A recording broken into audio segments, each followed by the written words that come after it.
ಸಾಮ್ರಾಜ್ಯ ಯಾವಾಗ ಸ್ಥಾಪನೆ ಆಯ್ತು ಅಂದ್ರ ದಕ್ಷಿಣ ಭಾರತದಲ್ಲಿ ನೋಡಿ. ನಕಾಶೆ ಮೇಲ್ಭಾಗ ಯಾವ್ದಿತ್ತು? ನಕಾಶೆ ಎಡಭಾಗ ಗೊತ್ತಾಗ ಎಲ್ಲರಿಗೆ? ಮೇಲ್ಭಾಗ ಯಾವ್ದಿಕ್ಕ?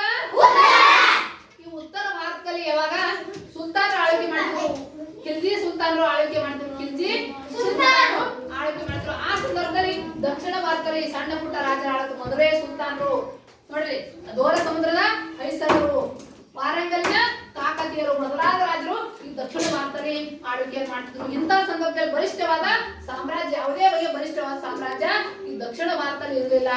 ಉತ್ತರ ಭಾರತದಲ್ಲಿ ಖಿಲ್ಜಿಗಳು ಪದೇ ಪದೇ ಸುಲ್ತಾನರು ದಕ್ಷಿಣ ಭಾರತ ಮೇಲೆ ದಂಡೆತ್ತಿ ಬರ್ತಿದ್ರು, ದಂಡೆತ್ತಿ ದಾಳಿ ಮಾಡ್ತಿದ್ರು ಮೇಲೆ.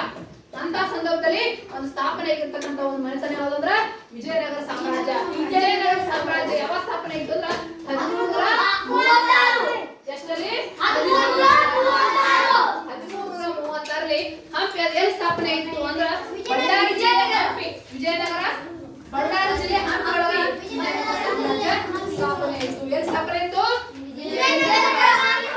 ಬಳ್ಳಾರಿ ಜಿಲ್ಲೆ ಹಂಪಿ. ಹಂಪಿ ಅಂತಕ್ಕಂಥದ್ದಲ್ಲಿ ವಿಜಯನಗರ ಸಾಮ್ರಾಜ್ಯ ಸ್ಥಾಪನೆ ಆಯಿತು 1336ರಲ್ಲಿ. ಯಾವ ನದಿ ದಂಡೆ ಮೇಲೆ ಸ್ಥಾಪನೆ ಆಯ್ತು ಅಂದ್ರ ತುಂಗಭದ್ರಾ ನದಿ ದಂಡೆ ಮೇಲೆ ಸ್ಥಾಪನೆ ಆಯಿತು. ಯಾವ ನದಿ? ತುಂಗಭದ್ರಾ ನದಿ ದಂಡೆ ಮೇಲೆ ಸ್ಥಾಪನೆ ಆಯಿತು. ಯಾವ ನದಿ? ನೋಡಿ, ತುಂಗಭದ್ರಾ ನದಿ ದಂಡೆ ಮೇಲೆ 1336 ವಿಜಯನಗರ ಸಾಮ್ರಾಜ್ಯ ಸ್ಥಾಪನೆ ಆಯಿತು. ಇದನ್ನು ಸ್ಥಾಪನೆ ಮಾಡಿದವರು ಯಾರು ಅಂದ್ರ ಹರಿಹರ ಬುಕ್ಕರಾಯ. ಅವ್ರ 5 ಜನ ಸೋದರರು ಸಂಗಮನ 5 ಜನ ಮಕ್ಕಳು ಕೊಟ್ಕೊಂಡು ಈ ವಿಜಯನಗರ ಸಾಮ್ರಾಜ್ಯವನ್ನು ಸ್ಥಾಪನೆ ಮಾಡಿದ್ರು. 5 ಜನ ಮಕ್ಕಳ ಹೆಸರು ಹೇಳ್ತೀನಿ ನೋಡ್ರಿ. ಹರಿಹರ ಬುಕ್ಕರಾಯ, ಮಾರಪ್ಪ, ಮುದ್ದಪ್ಪ, ಕಂಪಣ್ಣ. 5 ಜನ ಸೋದರರು ಕೊಟ್ಕೊಂಡು ವಿಜಯನಗರ ಸಾಮ್ರಾಜ್ಯವನ್ನು ಸ್ಥಾಪನೆ ಮಾಡಿದ್ರು. ಅದಕ್ಕೆ ಅವ್ರು ಚಾಟ್ ಹಕ್ಕ ಬುಕ್ಕರು ಅಂತ ಕರಿತೀವಿ. ಹೇಳ್ತೀವಿ 5 ಮನೆತನಗಳು 4 ಮನೆತನಗಳು ವಿಜಯನಗರ ಸಾಮ್ರಾಜ್ಯವನ್ನು ಆಳಿದವು. ಎಷ್ಟು ಮನೆತನಗಳು? 4 ಮಂದಿ. ಯಾವ ಮನೆತನಗಳ ಹೆಸರು ಅಂದ್ರೆ ಸಂಗಮ ವಂಶ,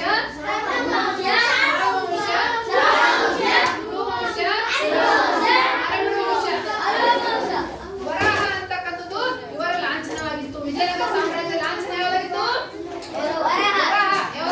ವರಾಹ. ನಮ್ಮ ದೇಶ ಲಾಂಛನ ಯಾವುದು? 4 ಮುಖದ ಸಿಂಹ. 4 ಮುಖದ ಸಿಂಹ. ನಮ್ಮ ರಾಷ್ಟ್ರ ಲಾಂಛನ ಯಾವುದು? 4 ಮುಖದ ಸಿಂಹ. ವಿಜಯನಗರ ಸಾಮ್ರಾಜ್ಯದ ಲಾಂಛನ ಯಾವಾಗಿತ್ತು?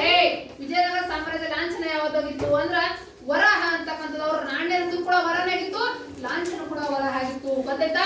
ಫಸ್ಟ್ ಮಂತನ ಯಾವ್ದಂದ್ರೆ ಸಂಗಮ ವಂಶ. 1336ರಲ್ಲಿ ಆಡಕ್ಕೆ ಬಂದು ಸಂಗಮ ವಂಶ.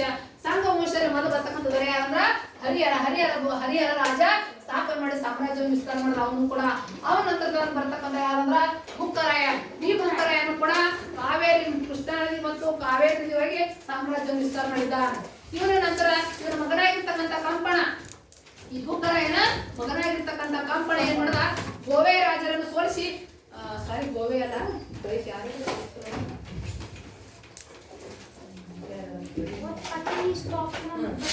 ಮಧುರೈ ಸುಲ್ತಾನರು ಯಾರಿಗೆ ಸೋಲಿಸಿದವ? ಕಂಪಣನ ಮಧುರೈ ಸುಲ್ತಾನರನ್ನು ಸೋಲಿಸಿ ಅವರಿಂದ ಕಪ್ಪು ಕಾಣಿಕೆಯನ್ನು ಕೂಡ ಪಡೆದಿದ್ದ. ಆ ಒಂದು ಕಪ್ಪು ಕಾಣಿಕೆಯನ್ನು ಪಡೆದಿದ್ದ ವಿಷಯವನ್ನು ಯಾರು ಹೇಳ್ತಾರ? ಅವನ ಹೆಂಡತಿ ಆಗಿರ್ತಕ್ಕಂಥ ಗಂಗಾದೇವಿ ಮಧುರಾ ವಿಜಯಂ ಅಂತಕ್ಕಂಥ ಕೃತಿಯೊಳಗ ಬರೀತಾ ಹೇಳ್ತಾಳ. ಕಂಪಣ ಹೆಂಡತಿ ಹೆಸರೇನು? ಗಂಗಾದೇವಿ. ಅವಳು ಮಧುರಾ ವಿಜಯಂ ಅಂತಕ್ಕಂಥ ಕೃತಿಯೊಳಗ ಕಂಪಣ ರಾಜ್ಯ ವಿಸ್ತಾರ ಮಾಡಿದ್ದ, ಎಷ್ಟು ವಿಸ್ತಾರ ಮಾಡ್ಯಾನ, ಯಾರ್ಯಾರು ಸೋಲ್ಸ್ಯಾನ ಅಂತಕ್ಕಂಥ ವಿಷಯವನ್ನು ಬರೀತಾಳ. ಈ ಬುಕ್ಕರಾಯ ಸರ್ವಧರ್ಮ ಸಹಿತನಾಗಿದ್ದು ಎಲ್ಲಾ ಧರ್ಮದವರನ್ನು ಸಮಾನವಾಗಿ ನೋಡ್ತಿದ್ದ. ನೋಡಿ, ಬುಕ್ಕರಾಯ ನಂತರದಲ್ಲಿ ಬಂದಿರ್ತಕ್ಕಂಥ ಪ್ರೌಢದೇವರಾಯ ಪ್ರಮುಖ ರಾಜ ಯಾರಂದ್ರ ಪ್ರೌಢದೇವರಾಯ ಅಥವಾ 2ನೇ ದೇವರಾಯ. ವಿಜಯ ಸಂಗಮ ವಂಶದಲ್ಲಿ ಪ್ರಖ್ಯಾತ ದೊರೆ ಯಾರು ಅಂದ್ರ 2ನೇ ದೇವರಾಯ. ಸಂಗಮ ವಂಶದ ಪ್ರಸಿದ್ಧ ದೊರೆ ಯಾರು ಅಂದ್ರ 2ನೇ ದೇವರಾಯ. ಇವನು ಕೂಡ ಸರ್ವಧರ್ಮ ಸಹಿತನಾಗಿದ್ದು ಒಳ್ಳೆ ರಾಜನಾಗಿದ್ದ. ಇವನು